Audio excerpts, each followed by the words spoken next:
السلام عليكم ورحمة الله. ظهور رمز IE على شاشة غسالة ال LG. هنالك أسباب كهربائية وأسباب ميكانيكية. الطريقة الأولى لإزالة رمز: عند ظهور رمز IE اطفأ المصدر الكهربائي وانزع الغسالة من المقبس، وانتظر 10 ثواني ثم حاول تشغيل الغسالة بدون كهرباء لتفريغ الشحنة الكهربائية من اللوحة الإلكترونية، ثم إعادة تشغيلها من المصدر مرة أخرى وسيزيل هذا الرمز. الطريقة الثانية: هنالك عوامل أدت إلى ظهور هذا الرمز.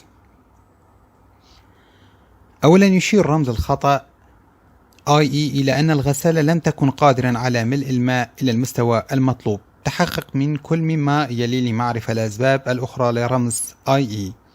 صنابير إمدادات المياه مغلقة. إذ لم يتم فتح كل من صنابير المياه الساخنة والباردة بشكل كامل في بعض الغسالات، فسيظهر رمز IE على شاشة الغسالة واستئناف التشغيل عادي. ثانيا، إذا كانت خراطيم إدخال الغسالة ملتوية أو تالفة، فقد لا يتدفق الماء بشكل صحيح إلى الغسالة. قم بتصويب أي مكان الخلل التي قد تكون في خطوط المياه. في حالة تلف خراطيم الإدخال يجب استبدالها بأخرى جديدة.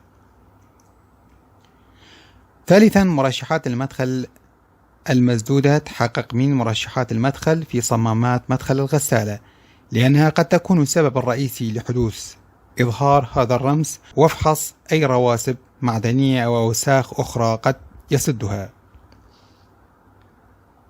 رابعا، في حالة انسداد المرشحات الموجودة في صمامات الدخول أو الخرطوم، قم بإزالتها وتنظيفها جيدا ثم إعادتها إلى مكانها وتشغيلها مرة أخرى وستزيل هذا الرمز. شكرا لمتابعتكم، وإلى درس آخر نستودعكم الله، وإلى اللقاء.